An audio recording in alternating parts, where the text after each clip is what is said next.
The Krelvian Empire had ruled a large part of the galaxy for 3,000 years. They were strong and powerful.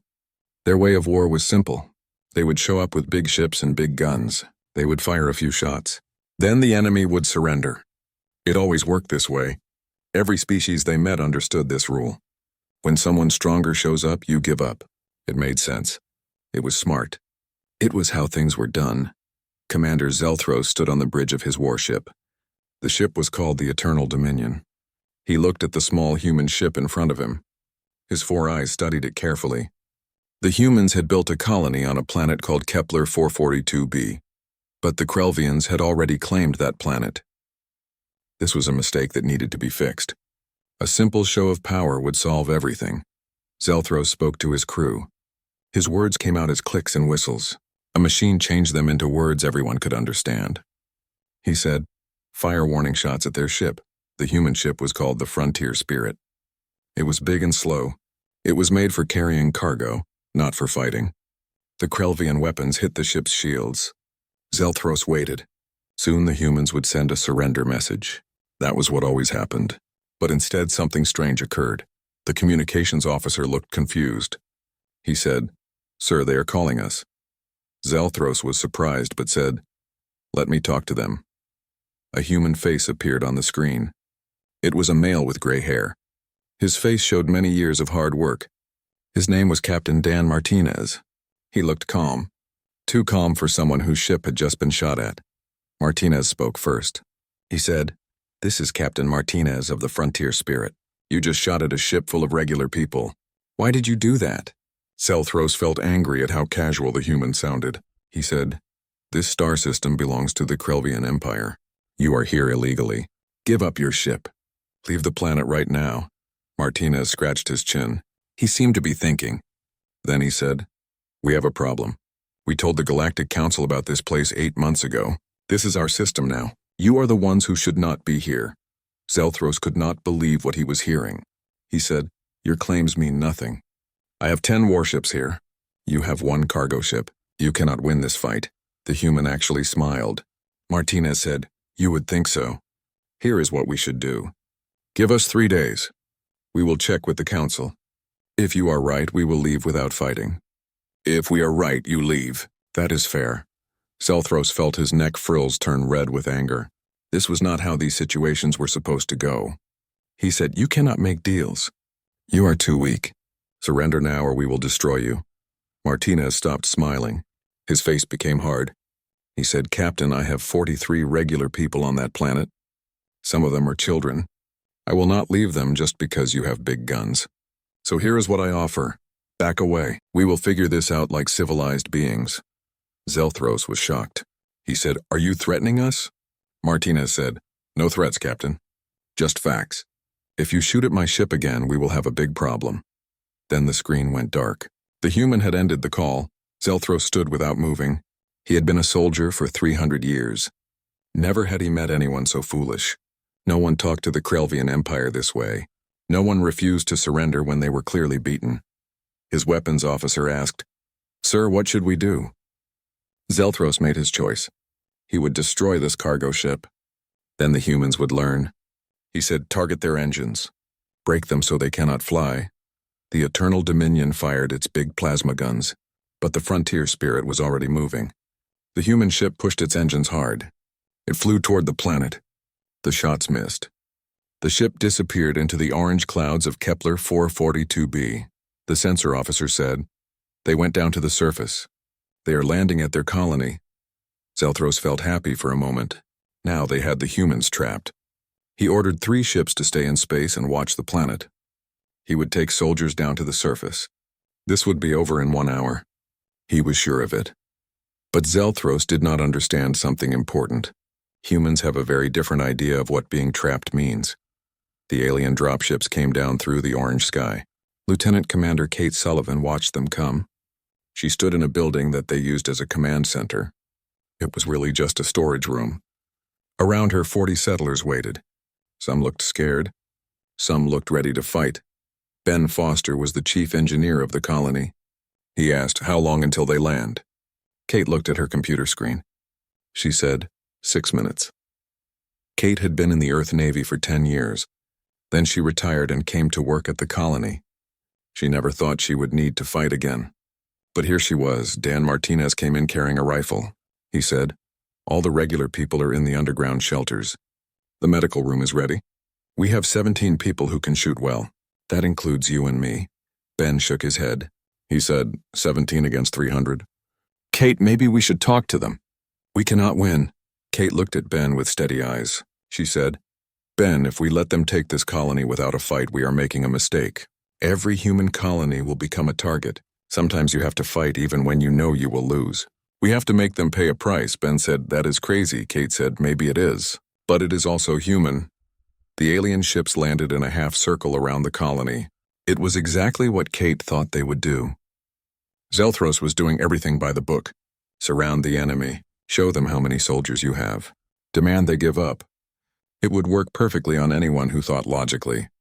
Kate opened a communication channel. She said, "Alien Commander, this is Lieutenant Commander Kate Sullivan. I am the military leader of New Haven Colony. You are breaking many galactic laws. Leave now or face the results." Zelthros appeared on her screen. His 4 eyes got bigger. She thought it meant he was surprised. He said, "You have less than 20 armed people. I have 300 trained soldiers. There will be no fight. Surrender." Kate said, "I cannot do that, Commander. We have families here. We have children. We will not just hand them over to an enemy force, sorry." Zelthros said, "You will all die for nothing." Kate smiled, but there was no humor in it. She said, "That is what you think. Here is what we think. You are about to learn why humans have a reputation." Sullivan out, she ended the call. She turned to her small group of fighters. She said, "All right, everyone. Remember the plan. We are not trying to win. We are trying to make them bleed. Make them hurt for every step forward. Make them remember New Haven. Make them think twice before they do this again." Dan asked, "We hold until help comes?" Kate said, "If help comes. We send out a distress call. But we do not know if anyone will show up. Until then, we fight." The Krelvian soldiers walked forward in straight lines. Their shields glowed in the sun. They held their plasma rifles at perfect angles. They moved like they were in a parade. They were confident. They thought nothing could hurt them. Kate had put her people in hiding spots all through the colony buildings. They had turned mining equipment into obstacles. They had rigged fuel tanks to explode. The underground tunnels that ran under the whole settlement gave them secret ways to move around. The first group of aliens reached the outer buildings. Kate waited until they were fully inside.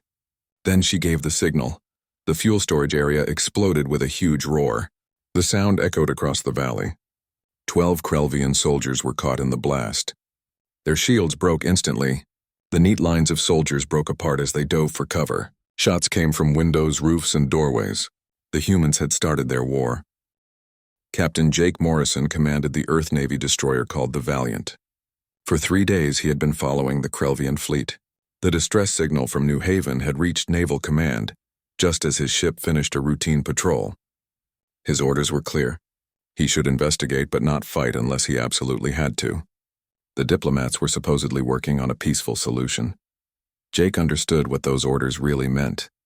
The brass hoped the colonists would surrender before this became a big interstellar problem. But Jake had served with Kate Sullivan years ago. He knew her. She would never surrender. She would fight until there was nothing left to fight with. Jake asked his tactical officer, "What is the status of the Krelvian blockade?" Lieutenant Sarah Park looked at her displays. She said, 3 big capital ships in high orbit, 6 destroyers spread around the planet. They have the whole system locked down tight, Captain. We cannot get close without them seeing us, Jake said. Then we do not try to sneak in. We go in loud. How many ships did we bring? Sarah said, "Just us, sir." Command said a single destroyer should not look aggressive. Jake laughed. It was a bitter sound. He said, 1 ship against 9. Well, at least they cannot say we started a war. Helm. Plot a course directly toward their flagship. Maximum speed. I want to arrive before they can organize a proper response. Commander Paul Wright was his executive officer. He objected, saying, "Sir, that is suicide. Even if we survive getting close, we cannot fight 9 ships. Jake said, "We do not need to fight 9 ships, Paul. We need to get their attention. Once we are in weapons range, they will have a choice. Focus on us or finish off the colony. Either way, we buy Kate and her people time, Paul asked. And if they choose to destroy us and the colony? Jake's jaw got tight. He said, then at least we went down swinging. That is the human way, is it not? The Valiant dropped out of faster-than-light travel right in the middle of the Krelvian fleet. Alarms went off on every alien ship. The human destroyer immediately opened fire on the nearest target. It was a Krelvian cruiser. 3 missiles hit its left side before it could raise its shields. On the Eternal Dominion, Zelthros got the news. He felt shock and something close to admiration. The humans had sent a single ship against his entire fleet. It made no tactical sense. It was strategically meaningless, and it was absolutely typical of these crazy humans. Zelthros gave his orders. He said, return fire. All ships move toward the human vessel. But keep the blockade in place. This is clearly a distraction, he was right. The Valiant could not win this fight. But Captain Morrison was not trying to win. He was buying time and making a statement. The human destroyer twisted and turned through space with impressive skill. Its electronic systems jammed Krelvian targeting. Its defense guns shot down incoming missiles. It was a dance of death, beautiful and terrible. One small ship holding off 9 for precious minutes. On the surface of Kepler 442b, Kate heard the sounds of space combat through her radio. She said, someone came for us. Dan was listening to the tactical chatter. He said, it is probably Jake, that crazy guy. He is fighting their whole fleet. Kate felt hope mixed with guilt. Jake was risking everything to save them. They could not let that sacrifice be for nothing. She said, all right, people. Our job just changed. We are not just surviving anymore. We need to break their ground forces so Jake can get us out. Time for one last push. Her remaining fighters numbered only 9 now. They prepared for a final attack. They would hit the Krelvian command post from 3 different tunnels at the same time. It was desperate and dangerous. But the sound of the orbital battle gave them new strength. The attack came at dawn. Kate's team came out of the tunnels right in the heart of the Krelvian camp. They fired as they emerged. The aliens were focused on the space battle above. They were exhausted from days of tunnel fighting. They were caught completely by surprise. Ben Foster's team hit the communications array. They cut the connection between ground forces and the ships in orbit. Lisa Chen and her group destroyed 3 dropships on the landing pad. Kate and Dan went straight for Zelthros's command post. The Krelvian commander found himself face to face with the human who had caused him so much trouble. Kate Sullivan looked like she had been through hell. She was covered in dust and blood. Her uniform was torn. Exhaustion showed in her eyes. But her rifle was steady. It pointed directly at him. Kate ordered, tell your ships to stand down. Zelthros felt his neck frills flatten. It was an involuntary response. He could not control it. It meant submission. This human had beaten him. Not through better technology or more soldiers, but through pure stubborn refusal to quit. He said, I cannot. My orders come from the Empire, Kate said. Then I will make this simple. Call off your attack on our ship. Let us evacuate. We will leave you alive. Keep fighting and we all die here. Your choice, Commander. In orbit, the Valiant was in bad shape. Shields were down to 30%. The ship had taken multiple hits, but it had also damaged or destroyed 4 Krelvian ships. Jake knew his luck was running out fast. Then something miraculous happened. The Krelvian fleet stopped firing. Sarah reported in disbelief. She said, Sir, they are breaking off. Their ground commander just ordered everyone to retreat. Jake let himself breathe. He said, get me a secure line to the surface. Time to pick up our people and get out of here before they change their minds.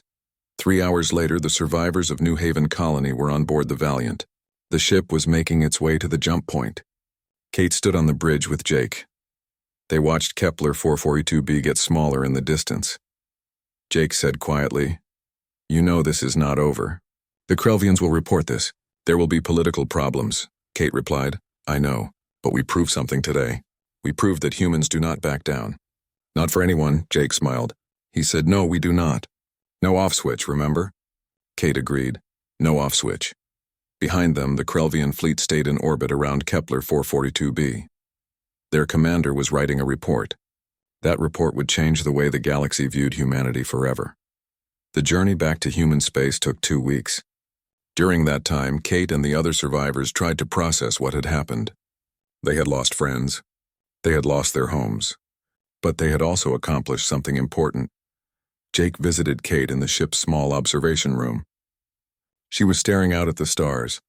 He said, "You did the right thing, you know." Kate did not turn around. She said, "Did I? 9 people died because I refused to surrender. Maybe if I had just given up, they would still be alive." Jake sat down next to her. He said, "And maybe the next colony would have been attacked. And the one after that. You drew a line. You showed them that humans are not easy prey. Those 9 people died fighting for something that matters. That is not nothing." Kate finally looked at him. Tears were in her eyes. She said, "I just keep seeing their faces, hearing their voices, wondering if there was another way." Jake said, "There is always another way, but not always lead to the same place. You chose the hard path, the path that protects others down the line. That takes courage. Real courage is not about being fearless. It is about being terrified and doing the right thing anyway." Kate wiped her eyes. She said, "When did you become so wise?" Jake laughed. He said, "I've had a lot of time to think during boring patrols. Come on. The crew is having a memorial service for your people. You should be there." The memorial service was simple but moving. Each of the 9 fallen defenders was honored. Their names were spoken. Their deeds were remembered. The crew of the Valiant stood at attention. They understood that these colonists had given everything to uphold human dignity and freedom. As the last name was read, Kate spoke to the assembled crew. She said, "These people were not soldiers. They were miners, engineers, farmers, teachers. They came to the stars looking for a new life. When that life was threatened, they did not run. They did not hide. They stood and fought. They showed the galaxy what humans are made of. We will honor them by living the lives they died to protect, by building the future they believed in, by never forgetting that freedom is not free. It is paid for in blood and courage." The words echoed through the ship. Every person there felt the weight of what had happened. They understood that New Haven was more than just a battle. It was a turning point. Humanity had announced itself to the galaxy, and the announcement had been written in fire and determination. 6 months after the Battle of New Haven, the Galactic Council called an emergency meeting. The incident had sent shockwaves through dozens of civilizations. Everyone was still trying to understand what it meant. Ambassador Ellen Price represented humanity. She stood before the assembled alien delegates with calm confidence. The Krelvian representative was Ambassador Thorum. He finished his statement with barely hidden anger. He said, "The humans attacked without provocation. They destroyed military equipment. They caused casualties far beyond acceptable levels. They fought with savage disregard for their own survival. This behavior does not fit with civilized interstellar relations." Ellen waited for the translation to finish. Then she responded. She said, "Ambassador Thorum's story leaves out important facts. Krelvian forces fired first on a civilian vessel. They invaded a legally established colony. They tried to forcibly remove human settlers, including children. When faced with overwhelming military force, those settlers chose to defend themselves. That is not savagery. That is courage." A delegate from the Zentari collective raised a manipulator arm. The Zentari were known for their philosophical approach to conflict. The delegate said, "But Ambassador Price, surely you understand the concern. Most species fight wars with clear victory conditions and surrender rules. Your people seem to lack these. They fight until total victory or total death. This is deeply troubling." Ellen nodded slowly. She said, "I understand the concern, Counselor. Let me explain something about humanity. For most of our history, we have been both hunter and prey. We evolved fighting for survival against creatures stronger, faster, and better armed than we were. We developed tools. We developed complex tactics. And most importantly, we developed persistence. We learned that the fight does not end when you are tired or hurt or outnumbered. It ends when the threat is gone or you are dead," Thorum protested. He said, "This is the behavior of animals, not thinking beings." Ellen replied sharply, "On the contrary, it is the behavior of a species that has survived against incredible odds. Do you know how many extinction-level events happened on Earth? How many times early humans faced total destruction from climate change, predators, disease, or competing species? We are here because our ancestors refused to give up. That trait is in our very DNA." A new voice entered the debate. Commander Zeltros himself had been invited to testify. He appeared on the main display. He looked smaller somehow. His military bearing had been eroded by the events at New Haven. But his words were honest. Zeltros admitted, "I underestimated them. I thought they would behave rationally, accept inevitable defeat. Instead, they fought with a ferocity I have never seen. They used every weapon, every tactic, every advantage, no matter how small. Even when wounded, exhausted, and outnumbered, they continued to resist. I lost over 100 soldiers to fewer than 20 defenders. Not because they had better technology, but because they refused to stop fighting.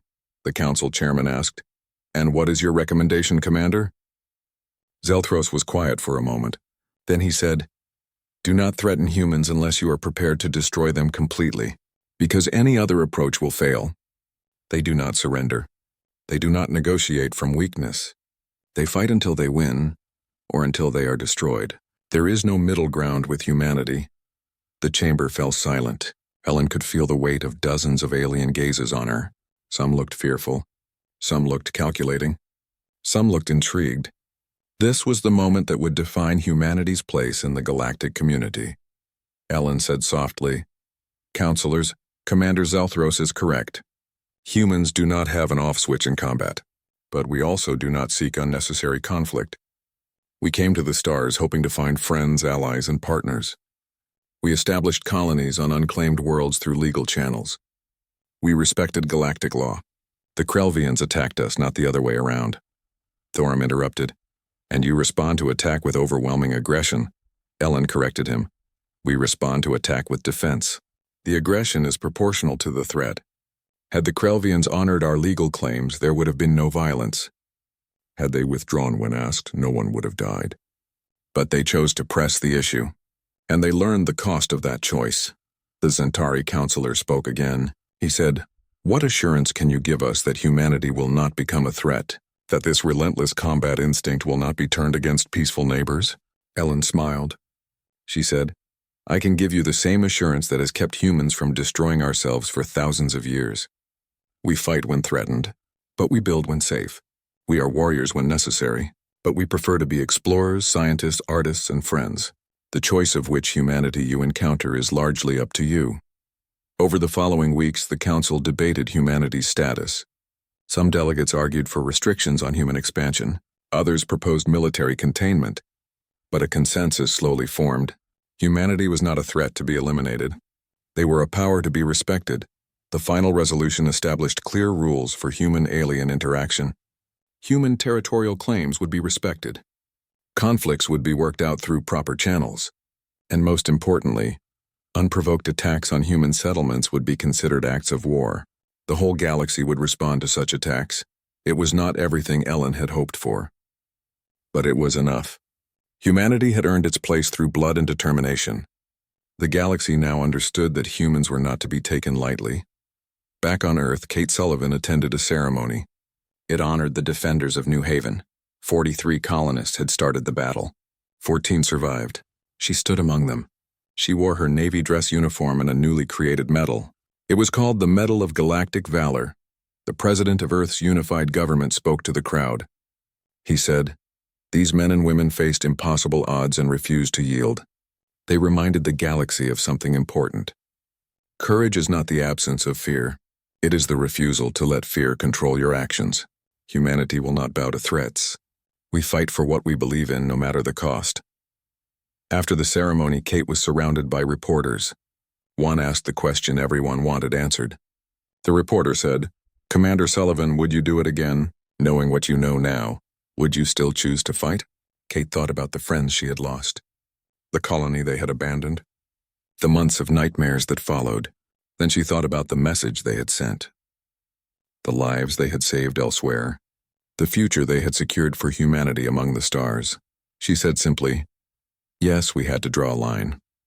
We had to show them that humans do not surrender our rights, our homes, or our people. Someone needed to make that stand. I am proud it was us." In the months that followed, human colonies reported fewer territorial disputes with alien neighbors.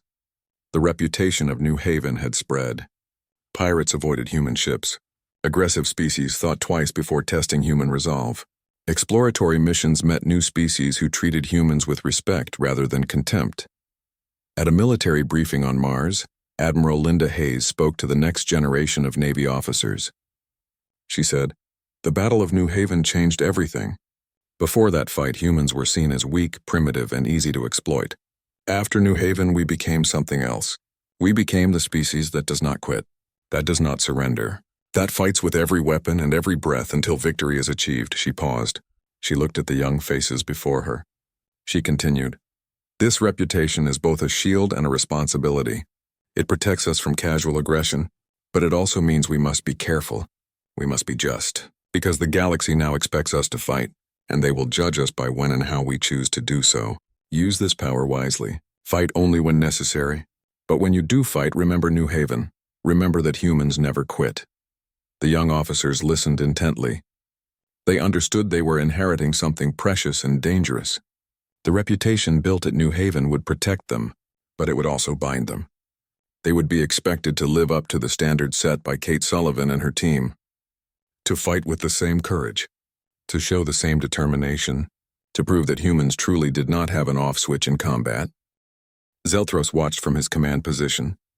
He could not believe what he was seeing. These primitive humans were fighting back. They were not just shooting randomly. They were using smart tactics. They would hit and run. They used homemade explosives. This was not how defeated enemies acted. This was not normal. He spoke into his communicator. His voice was firm. He said, "Press forward. Clear them out building by building." But every building became a nightmare for his soldiers. There were traps around every corner. Hidden shooters fired from places no one expected. When his soldiers broke into a room, the humans would run away through secret passages. Then they would attack from behind. It was chaos. It was messy. It was completely different from any battle Zelthros had ever seen. 3 hours passed. His forces had taken the outer buildings, but they had lost 47 soldiers. The humans had only lost 3, and the humans showed no signs of wanting to give up. They just kept fighting. His second-in-command came to him with a report. He said, "Sir, the troops are asking for more soldiers from the ships in orbit." Zelthros did not want to ask for help. It would mean he had made a mistake. It would mean he had underestimated the enemy. But his pride was less important than finishing the job. He said, "Call them down and increase the bombardment on the central buildings." Kate watched the new dropships come down from the sky. She allowed herself a small, grim smile. They were bringing more forces. Good. The more soldiers they sent here, the longer it would take them to attack other colonies. Every hour that New Haven held was another hour for humanity to respond. Dan reported from his position. He said, "They are bringing heavy weapons." "They are done being nice," Kate said. "Then we go to phase 2. Everyone into the tunnels. Time to show them what real underground warfare looks like." As the Krelvians prepared their final attack on the surface, the humans disappeared underground. The battle for New Haven was just starting, and Zelthros was beginning to realize he had made a terrible mistake. These humans did not know when they were beaten. That made them the most dangerous enemy he had ever faced. The tunnels under New Haven had been dug for mining. Over time, they had grown into a maze of passages. They connected almost every building in the colony. Kate led her team through the darkness. Only dim emergency lights showed them the way. Behind them, they could hear the rumble of Krelvian heavy weapons. The aliens were tearing apart the buildings above. Lisa Chen was one of the miners who volunteered to fight. She whispered, "They are destroying everything," Kate replied quietly. "Let them. We can rebuild buildings. We just need to stay alive and keep fighting." They came up inside the water processing plant. It was one of the few strong buildings. It had been built to survive dust storms. Through the narrow windows, Kate could see Krelvian troops moving carefully through the rubble. They were learning to be afraid. That was good. Ben Foster was waiting for them. He was covered in dust and sweat. He said, "I set up the power plant like you asked. We can blow it up from here. But Kate, that is our only power source. If we do this, we will be in the dark for months. Maybe longer." Kate asked, "Do we still have people in the Eastern Tunnel group?" Ben said, "Yes, about 6 of our people." Kate said, "Then we blow it when the aliens walk past it." "Take out as many as we can," Ben nodded. He did not look happy, but he went to his detonator. Kate watched the alien troops through her rifle scope. They moved more carefully now. They checked corners. They looked for traps. They were learning. But they still thought like regular soldiers. That meant she could predict what they would do. A group of 12 Krelvians walked past the power plant. They were headed toward the administration building. Kate counted to 5. Then she nodded to Ben. The explosion lit up the darkening sky like a second sun. Ben had carefully overloaded the fusion reactor. He had shaped the blast to go outward. It was devastating. 15 more Krelvian soldiers died instantly. Twice that many were hurt. In the command ship above the planet, Zelthros slammed his hand on his control panel. He was furious. The casualty count now said 73 dead and over 100 wounded. His forces had taken the surface of the colony, but the humans were still fighting from below. This one small settlement was costing him more soldiers than entire planet campaigns had in the past. His communications officer spoke nervously. He said, "Sir, Command is asking for an update." Zelthros felt his career dying with each passing hour. He said, "Tell them the situation is under control. The enemy will be eliminated soon." But even as he said it, he wondered if it was true. How do you beat an enemy that refuses to accept they are beaten? In the tunnels, Kate gathered her team. They were down to 14 fighters now. Ammunition was running low. Dan Martinez had taken metal fragments to his leg, but he refused to stay in the medical shelter. They all knew what would happen if they stopped fighting. Alex Turner was their technology expert. He said, "Communications are still blocked, but I got a narrow beam message out before they locked us down. If anyone is listening, they know we are here." Lisa asked the question everyone was thinking. She said, "How long can we keep doing this?" Kate checked her remaining bullets. "Maybe 2 more fights. 3 if they were lucky and every shot counted." She said, "As long as we have to. They want this colony? They will pay for every meter of ground." Lisa said, "That is not a plan, Kate. That is suicide." Kate said firmly, "No. Suicide is giving up. This is making a statement. We are telling them that humans do not just roll over. We fight even when it looks hopeless. Even when we are outnumbered 20 to 1, we fight. Because the moment we stop, we lose everything." Dan limped over. His leg was bandaged, but his eyes were clear. He said, "She is right. I have a daughter on Earth. She is 7 years old. If we let these aliens think they can just take whatever they want from us, what kind of galaxy is she growing up in? We draw the line here. We make them understand that humans fight back." The group fell silent. They were exhausted. They were outnumbered. They had worse weapons, but they were determined. Something about what Kate and Dan said made the impossible seem necessary. Alex said finally, "All right, where do we hit them next?" Kate pulled up a map on her tablet. It showed the remaining tunnel system. She said, "They have taken the surface, but they do not know the underground like we do. We come up here." She pointed to a spot behind the alien lines. "We hit their supply storage. We grab what we can. Then we disappear before they can respond. We keep them off balance. We keep them bleeding." Lisa said, "That is insane." But she was smiling. She said, "I'm in."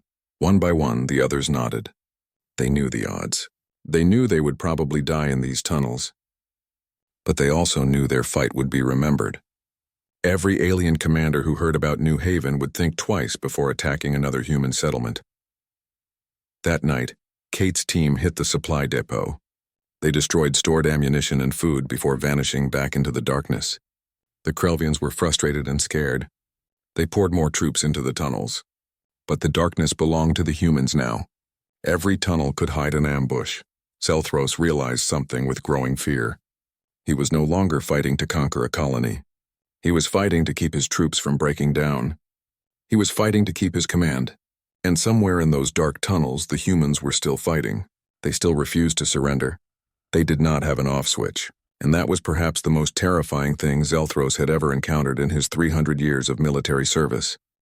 On Kepler 442b, now officially recognized as human territory, the colony was being rebuilt. A memorial stood at the center of New Haven. It listed the names of those who had died defending it. Tourists came from across human space to see where the legend was born, where 17 civilians held off an army, where humanity proved that even the weakest can win through courage and determination. Kate Sullivan returned to the rebuilt colony a year after the battle. She walked through the new streets.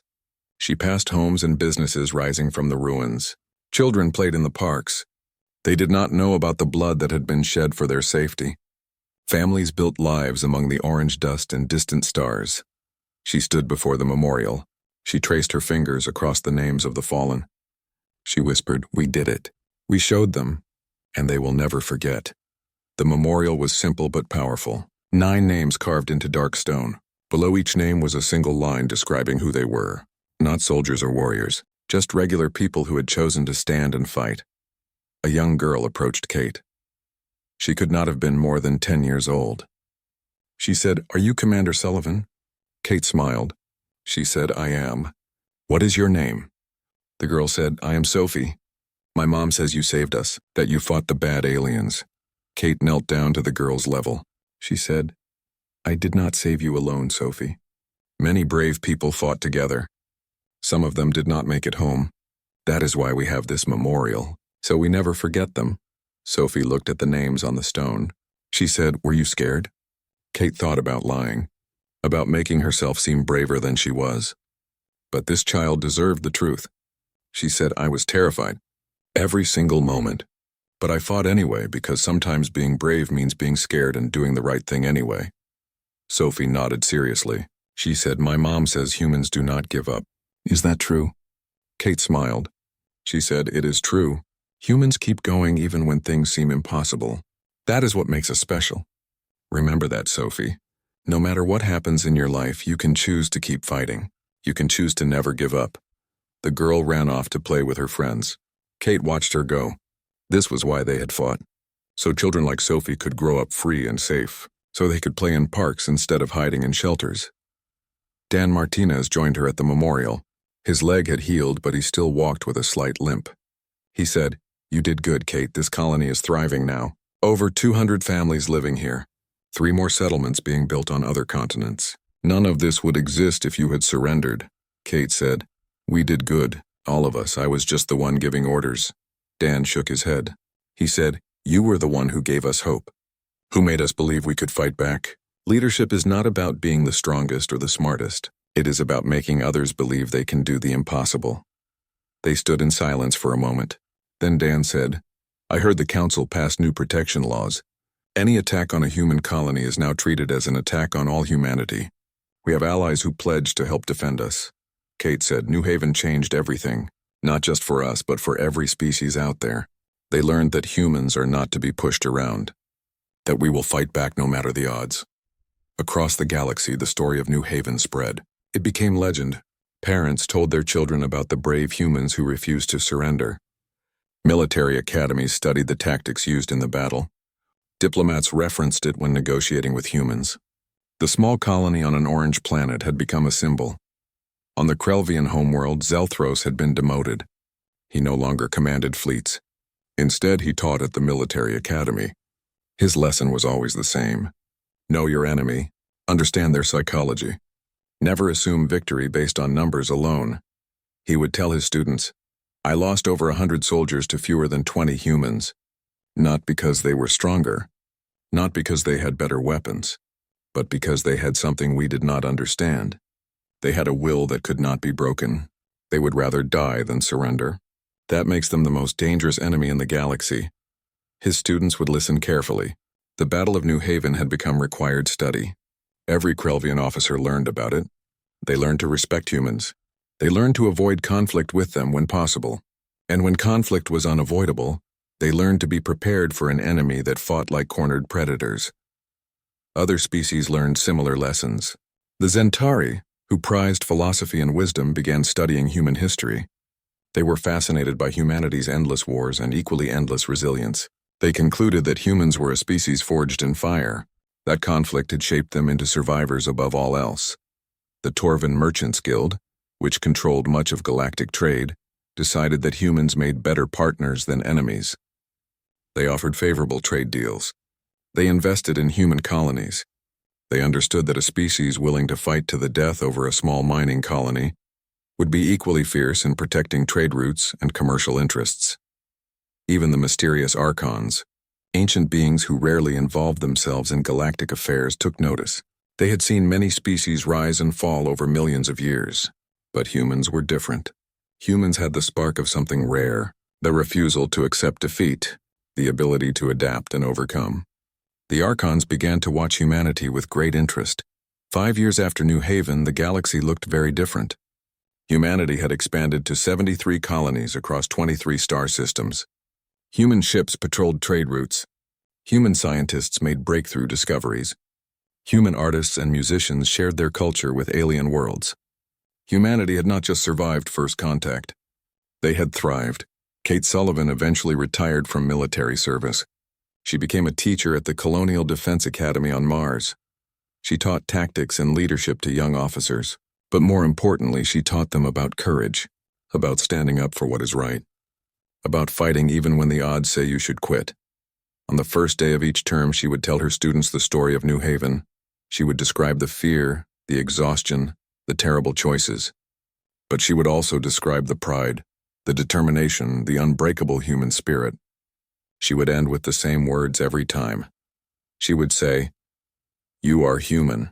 That means when life pushes you down, you get back up. When the enemy says surrender, you say never. When the odds are impossible, you fight anyway, because humans do not have an off switch. We do not quit.